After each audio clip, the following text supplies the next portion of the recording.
Fala pessoal, tranquilo? Aqui quem vos fala é Igor. Hoje eu vou estar falando sobre o potássio. Vou abordar questões então como hipocalemia e hipercalemia. Esse vídeo ele é o vídeo parte 1, eu vou estar fazendo posteriormente o parte 2. Nesse vídeo parte 1 a gente vai falar mais aí sobre fisiologia, fazer uma introdução do potássio, o que é o potássio, mas já vou introduzir no assunto aí de hipocalemia e hipercalemia, já vou falar de sinais e sintomas, entender por que isso acontece, e posteriormente eu faço parte 2. Então vamos embora. Vamos começar então. Vamos na calma, esse slide tem bastante informação importante. Vamos lá. O potássio ele vai ser o nosso principal cátion intracelular. A gente fala que cátion é um íon com carga positiva, é por isso que nós escrevemos K+. Eu sei que é fácil confundir hipocalemia aí com uma questão de cálcio, né? Mas uma macetezinho é lembrar que hipocalemia nós escrevemos com K. Então hipocalemia eu estou falando de potássio. Então o símbolo dele é o K e a gente escreve K+, por ser um cátion. E nós falamos que ele é o nosso principal cátion intracelular. Lembrando lá do sódio, ele vai ser o nosso principal cátion extracelular. E aqui o potássio, ele é o intracelular. Não é à toa que na concentração média, a gente vê que a diferença aqui é brusca, né? A concentração sérica de potássio é bem baixa. E aí eu já faço aqui uma indagação. Todo dia nós consumimos potássio, né? Através da alimentação. Como é que a gente acaba excretando esse potássio, se a concentração sérica dele é baixa? Fica a reflexão, depois eu respondo. Mas antes disso, eu vou falar um pouquinho do equilíbrio do potássio. Como é que acontece, então, esse equilíbrio? O que faz essa concentração média ter essa grande diferença aqui no meio intra e no meio extra? Então, vamos lá. Eu aposto que essa imagem aqui, todo mundo já viu alguma vez na vida, seja aí na faculdade ou até no ensino médio, quando a gente estuda lá a famosa bomba de sódio potássio ATPase. Essa bomba de sódio potássio ATPase, o que ela faz? Ela está presente lá na membrana celular e o que ela faz é pegar 2 íons de potássio e jogar para dentro da célula. Ela pega 2 íons e joga para dentro. Mas quando ela faz isso, ao mesmo tempo aí, ela vai pegar 3 íons de sódio e jogar para fora. Então esse é o esquema da bomba: pegar 2 íons de potássio, jogar para dentro, pegar 3 íons de sódio, jogar para fora. Quem que vai estimular essa bomba? A insulina e a adrenalina. Essa já é uma informação importante para quando falar de hipocalemia. Então, grava isso. A insulina e a adrenalina, elas estimulam aí essa bomba de sódio e potássio.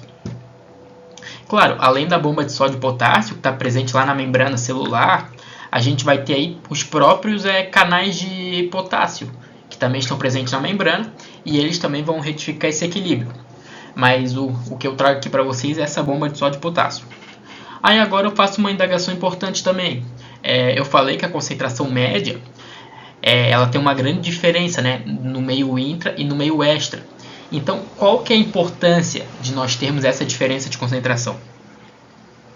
O ponto-chave é que essa diferença de concentração, isso leva aí a uma diferença de carga, a uma diferença eletroquímica lá na membrana celular. Vamos lembrar lá que quando eu falo que uma membrana, que o potencial de repouso dela é de menos 70 mV, o que é isso?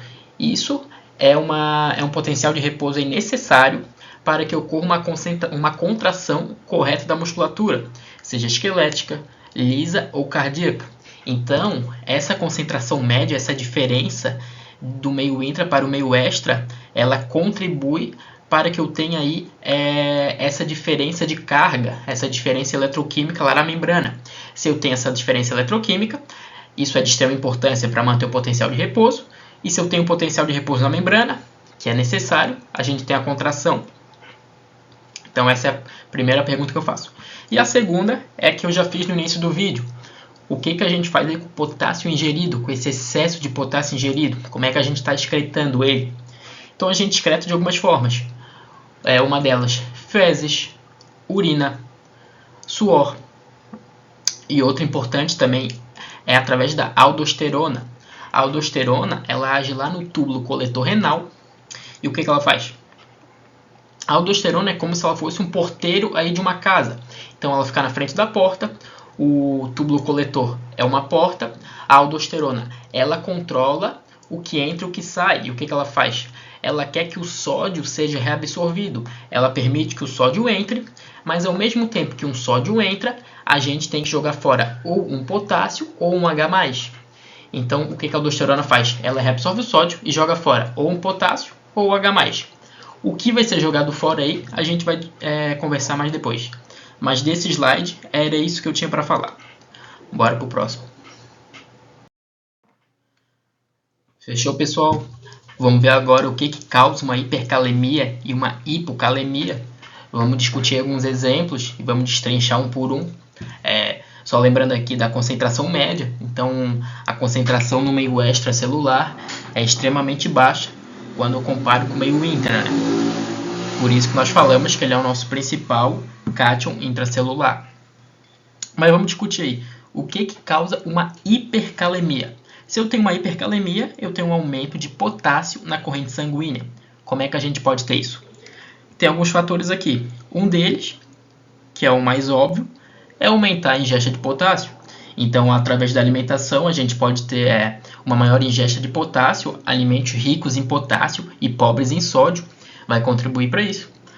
Hospitalização também é um exemplo, pode receber ali o potássio endovenoso de forma inadequada, vai contribuir para uma hipercalemia. Mas tá, eu posso ou dar mais potássio, mas ao mesmo tempo eu posso diminuir a excreção do potássio que eu já tenho. Se eu diminuo a excreção, eu também vou fazer um quadro de hipercalemia. Quando é que a gente vai diminuir a excreção? Alguns exemplos. Insuficiência renal, visto que eu estou mexendo ali na taxa de filtração glomerular, eu estou diminuindo essa excreção. Hipoaldosteronismo, agora com o que eu falei no primeiro slide, fica fácil de entender. A aldosterona, o que ela faz é reabsorver sódio e jogar fora ou um potássio ou um H+. Se eu tenho um hipoaldosteronismo, eu não estou reabsorvendo sódio e não estou excretando potássio. Então, estou guardando mais potássio para mim. E medicamentos, né? Aí os diuréticos poupadores de potássio, como a espironolactona. Terceiro exemplo, desequilíbrio intra e extracelular. Aqui um exemplo legal é a acidose metabólica. O que a gente tem que ter em mente?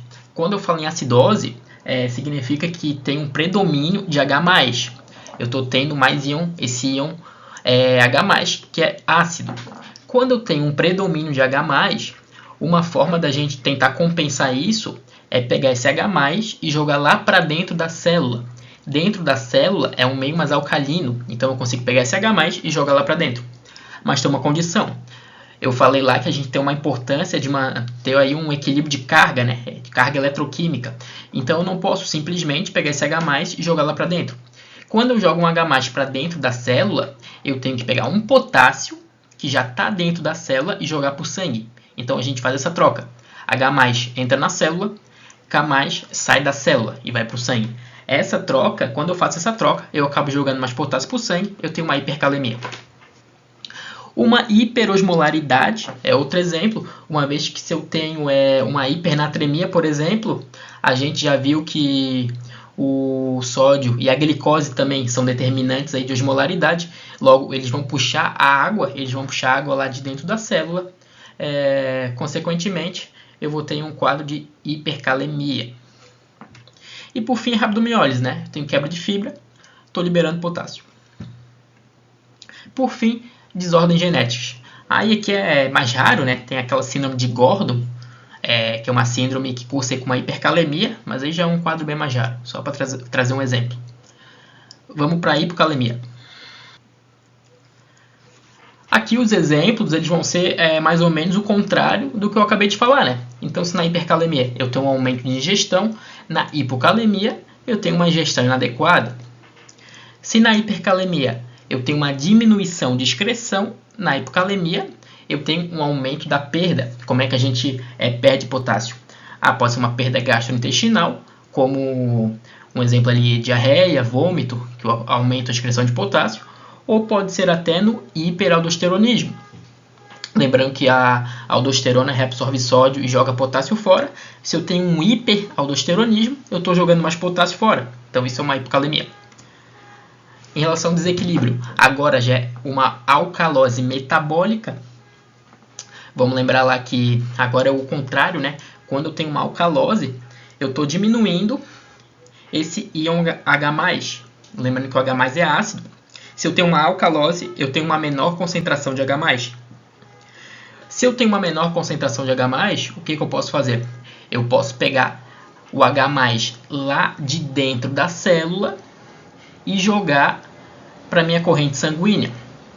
Mas aí tem uma condição. Se eu faço isso, eu tenho que pegar o potássio que já está na corrente sanguínea e jogar para dentro da célula. É o contrário do que ocorre na acidose metabólica.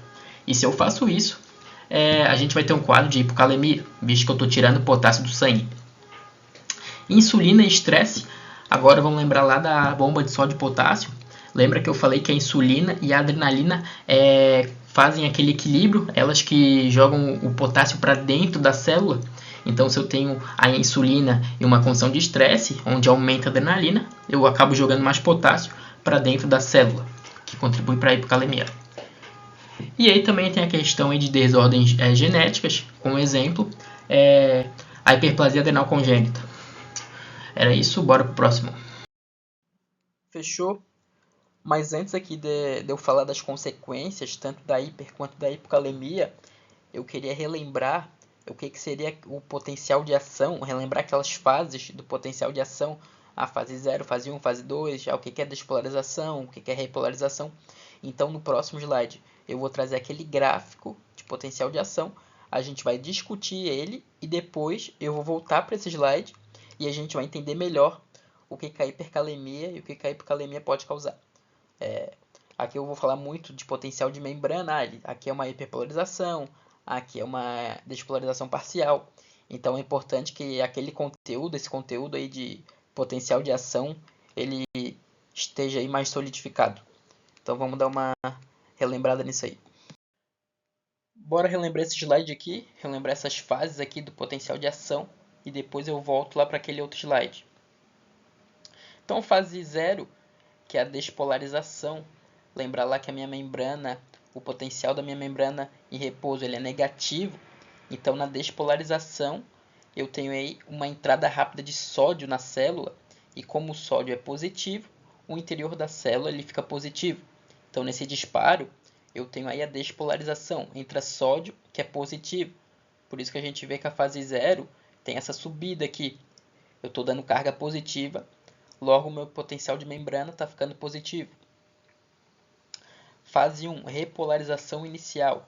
Na fase 1, o potássio, que é positivo, que está dentro da célula, ele começa a sair. Então, ele dá um início aí de uma queda de potencial. É por isso que a gente vê aqui no 1 tendo essa queda. Mas depois a gente já vê que tem um platô. Tanto é que a fase número 2 se chama platô. E o que acontece aqui no platô? Ao mesmo tempo que eu tenho saída de potássio, que é positivo, eu tenho uma entrada de cálcio. Se eu estou tirando algo positivo, mas colocando algo positivo também, eu tenho um equilíbrio. Então a célula aqui se mantém ativa e eu tenho esse platô. Mas a gente já vê que na fase 3, onde eu tenho aí a repolarização final, o cálcio ele para de entrar na célula e o potássio continua saindo. Então o cálcio era positivo, agora ele para de entrar. E o potássio, que é positivo também, ele continua saindo. Logo eu tenho esse decaimento aqui, eu tenho essa caída, que é a repolarização. Então a repolarização é que o interior da célula ele volta a ficar negativo. Quando eu falo em despolarização, ele fica positivo. Quando eu falo em repolarização, ele fica negativo. E a 4 aqui é o repouso. A fase 4 então é o potencial de repouso, onde tudo se estabiliza e a célula volta aí ao seu estado negativo para que ocorra novamente aí uma despolarização. Fechou? Após esse breve resumo, agora fica fácil raciocinar. Vamos lá. Hipercalemia. O que eu tenho na hipercalemia? Eu tenho muito mais potássio no meio extracelular, como de costume. Claro, o meio intracelular ainda é bem maior, isso não vai mudar, mas na hipercalemia eu tenho mais potássio no meio sérico, na corrente sanguínea. Se eu tenho mais potássio extracelular, o que acontece? A gente vê que vai aquela diferença do meio intra para o extra, essa diferença diminui. Então é como se agora esse potencial de repouso ele ficasse menos negativo. O potencial de repouso ali da membrana, se a gente diz que ele é menos 90 milivolts, agora ele é menos 70, ele está menos negativo, porque eu diminuí a diferença do meio intra para o meio extra. Se eu tenho um potencial de repouso menos negativo, a gente tem uma condição que se chama despolarização parcial. Se eu tenho uma despolarização parcial da membrana, é como se a membrana ela estivesse aí, cronicamente despolarizada, mas é uma despolarização parcial. Se eu tenho isso, os canais de sódio, aqueles canais rápidos de sódio, eles não conseguem se reativar. Se eu não tenho canal de sódio funcionando, a célula não vai gerar novos potenciais de ação. Se eu não estou gerando potencial de ação, eu estou bloqueando a condução, eu tenho falha de contração.